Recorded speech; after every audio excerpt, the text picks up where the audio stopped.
Em nosso estudo de hoje, a lição 9 do livro Rumo Certo, e tem por título O Próximo e Nós.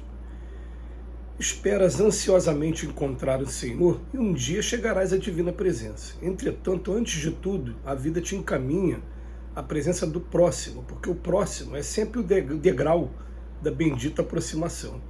Mas quem é o meu próximo? Perguntarás de certo. Qual ocorreu o doutor da lei nas luzes da parábola? Todavia, convém saber que, além do próximo, mais próximo a quem nomeias como sendo o coração materno, o pai querido, o filho da nossa bênção, o irmão estimável e o amigo íntimo do clima doméstico, o próximo é igualmente o homem que nunca viste, tanto quanto aquele que te fixa indiferente em qualquer canto da rua. É a criança que passa, é o chefe que te exige trabalho, o subordinado que te obedece, o sócio de ideal, o mendigo que te fala à distância. É a pessoa que te impõe um problema verificando-te a capacidade de auxílio, é quem te calunia, medindo-te a tolerância, é quem te oferece alegria, notando-te o equilíbrio, é a criatura que te induz à tentação, testando-te a resistência, é o companheiro que te solicita concurso fraterno, tanto quanto o inimigo que se sente incapaz de pedir-te o mais ligeiro favor. Às vezes tem um nome familiar que te soa docemente aos ouvidos, e de outras é categorizado por ti a conta de adversário que não te aprova o modo de ser. Em suma, o próximo é sempre um inspetor da vida que nos examina a posição da alma nos assuntos da vida eterna. Entre eles e nós se destacam sempre a necessidade e a oportunidade a que se referia Jesus na parábola inesquecível. Isto porque o bom samaritano foi efetivamente o socorro para o irmão caído na estrada de Jerusalém para Jericó, mas o irmão tombado no caminho de Jerusalém para Jericó foi para o bom samaritano o ponto de apoio para mais um degrau de avanço no caminho para o encontro com Deus.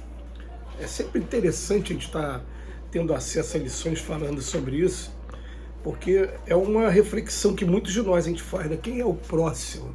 E a gente fica pensando, o próximo é o quê? A nossa responsabilidade com a nossa família? A família pode ser assim, o mais imediato, mas você percebe que o Emmanuel ele estende esse conceito de próximo para todos aqueles que estão tendo contato de alguma maneira com a gente. E a gente vai perceber que esse número aumenta bastante.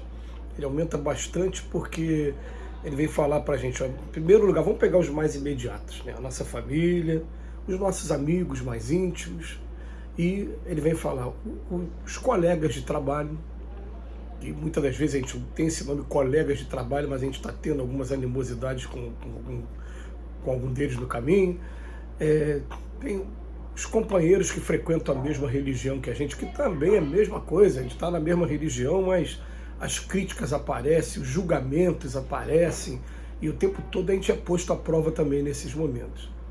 E a gente vai pegar assim, os acontecimentos sociais, por exemplo, eu gosto muito de assistir um jogo de futebol no Maracanã. Quando eu estou ali, aqueles torcedores que estão tendo contato comigo são o meu próximo.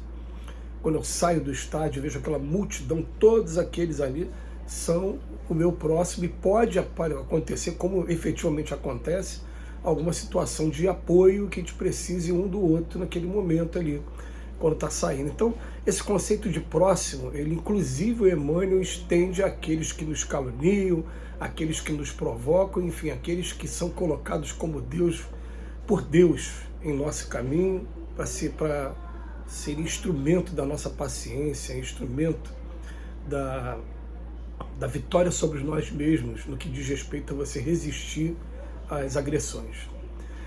Isso chama muito atenção, isso me chamou muito atenção, principalmente quando eu li o livro O Céu e o Inferno, estudei o livro O Céu e o Inferno, no capítulo que fala dos espíritos felizes, e até mesmo no capítulo que fala dos espíritos em condições medianas. Porque todos nós nascemos para buscar a felicidade. A gente, quando para ver aquele capítulo, fala, o que eles fizeram para isso? E é muito comum você observar que o relato dos espíritos é assim, obrigado ao Pai porque eu consegui ter paciência até o final. E agora aquela pessoa que serviu de tropeço, que serviu, ela simplesmente vai ficar, porque ela ainda tem um aprendizado pela frente. E quem conseguiu ter a paciência, seguiu, foi embora e está tomando jornada agora para outros caminhos de luz aí pela frente. E isso é muito profundo para a gente.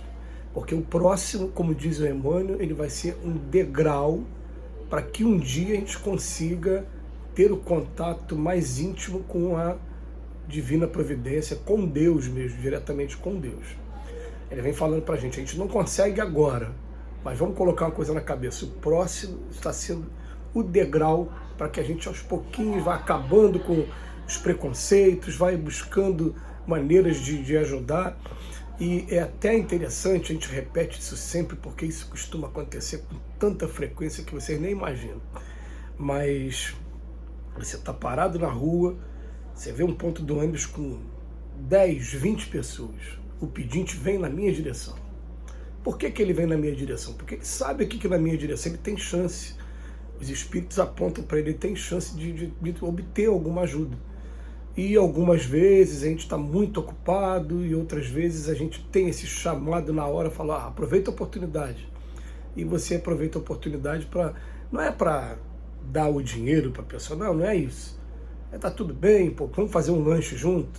E aí chama a pessoa para um canto quando você tem oportunidade, aí a gente tem que estar pronto para isso, para comer pastel com caldo de cana, para comer salgadinho, para comer alguma coisa, tomar um café com leite bem gostoso na parte da manhã, mas pelo menos para poder estar tendo essa oportunidade de ver uma pessoa que está passando pelo aquele infortúnio oculto e que a gente nem imagina.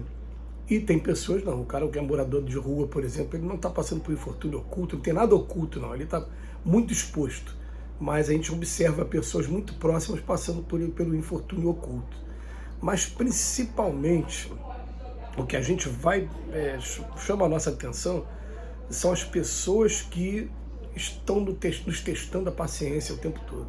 São aquelas pessoas que, sem você perceber, eles te armam emboscada. Eu quase caí numa emboscada agora recentemente. Eu chegando em casa de madrugada, meia-noite e meia, mas eu tenho ido buscar minha filha, e o que acontece, de repente, um rapaz empina a moto do meu lado, eu nem tinha visto moto, e dois vinham atrás para poder anunciar o assalto. Na hora que eu vi o barulho da moto empinando, eu olhei pelo retrovisor e vi os dois, foi a sorte, né? Quando eu vi os dois, eu não pensei duas vezes, eu acelerei o carro, atropelei uns 5 quebra-molas, aquela atitude minha acho que pegou de surpresa os rapazes, eles ficaram assim, e aí eu falei, aquele ali é o meu próximo, sim, aquele ali é aquele que eu tenho que ter paciência com ele, que eu tenho que pensar assim, ele está sendo uma vítima de tudo que está acontecendo, da sociedade, tudo bem, tem gente que abomina quando se fala esse tipo de coisa, diz que isso é ideia de esquerda. Mas o que a gente vai pensar é o seguinte, eu penso como espírita, é um espírito ainda refratário que não sabe o que ele está trazendo para ele mesmo de lei de causa e efeito. Então, vamos respeitar, deixa ele seguir o caminho dele e, ao mesmo tempo, vamos fazer as nossas preces, nossas orações para que a vida, de alguma maneira, aponte para ele um caminho melhor, porque aquele caminho realmente vai trazer muita dor, vai trazer muito sofrimento para ele, enquanto ele estiver tomando esse caminho. Mas é o próximo que está aqui. A minha maneira de ajudar naquele momento foi o quê? Foi através da oração. E a gente, como cristão, a gente vai guardar aquela ideia de que é 1000 vezes melhor você sofrer uma injustiça do que cometer uma. É melhor você estar preparado para esse tipo de evento, dessa maneira, do que você puxar a arma, tirar a vida de alguém. Agora não, que a justiça deve ser feita, deve. Se aparecesse um policial para prender, para submeter a justiça da terra, tudo bem, porque Chico Xavier já dizia para a gente, né, que essas prisões que a gente tem são microcirurgias na alma, é doloroso, mas aquilo vai fazendo com que a alma se ajuste às leis da sociedade, aos poucos, de encarnação em encarnação, até que a gente consiga diminuir bastante esse conceito de crime, porque a gente lembra com o Chico Xavier, né?